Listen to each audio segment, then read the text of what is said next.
আসসালামু আলাইকুম। পবিত্র মাহে রমজান উপলক্ষে কলেজ বন্ধ। অনেকে হয়তো বিশ্রামে, আবার এই কলেজ বন্ধ হওয়ার কারণে অনেকে হয়তো বাড়ি চলে গেছে। কিন্তু একজন শিক্ষক হিসেবে আমার দায়িত্ব থেমে থাকে না। প্রতিদিন রোজা রেখে কলেজে যাই শুধু আমার শিক্ষার্থীদের স্বপ্নকে এগিয়ে নিতে। তার ধারাবাহিকতা আজকেও কলেজে যাওয়ার উদ্দেশ্যে রেললাইন দিয়ে হাঁটছিলাম। কারণ আমার বাসা থেকে কিছুটা পথ হাঁটলেই একটি সিএনজি স্টেশন পড়ে। এখান থেকে সিএনজি বা অটোরিকশা করে আমার কলেজে যাওয়া যায়। সিএনজিতে যাওয়ার একটা সুবিধা হলো অল্প সময়ে যাওয়া যায়। কিন্তু সমস্যা হলো যতক্ষণ পর্যন্ত যাত্রী দ্বারা সিএনজির সিট ফিল আপ না হয় ততক্ষণ পর্যন্ত সিএনজি ছাড়বে না। যার কারণে বাধ্য হয়ে আমাকে অনেক সময় অটোরিকশায় যেতে হয়। আজকে সিএনজিতে কোনো যাত্রী না থাকায় অটোরিকশা দিয়ে যেতে হবে।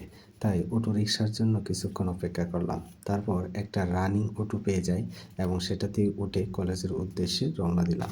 অটোতে করে কলেজে পৌঁছাতে ২০ থেকে ২৫ মিনিট সময় লাগে। এই যাত্রাপথে রাস্তার দুই পাশে বিস্তীর্ণ খোলা মাঠ চোখে পড়ে, যার সৌন্দর্য আমাকে মোহিত করে। কোথাও সবুজ ভুট্টো ক্ষেত, কোথাও আবার ধান ক্ষেত, আবার কোথাও কৃষকরা ধান রোপণ করতেছে, আবার কোথাও কৃষানীরা সরিষা মাড়াই করতেছে। এইসব দৃশ্যের সৌন্দর্য কথায় বলে শেষ করা যাবে না। রাস্তার দুপাশের সবুজ মাঠের দিকে তাকিয়ে আমি ভাবি, একজন শিক্ষার্থীর মনও ঠিক এমনই উর্বর জমি।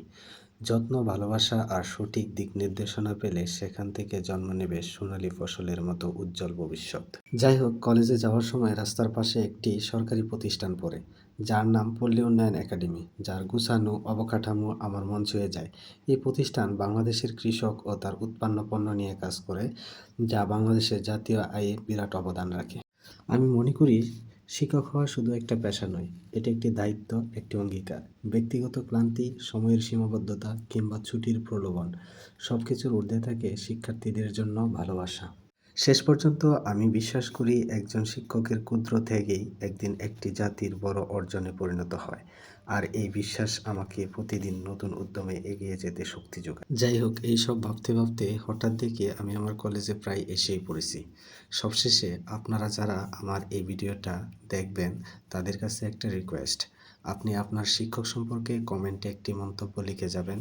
সবাই ভালো থাকবেন। আল্লাহ হাফেজ।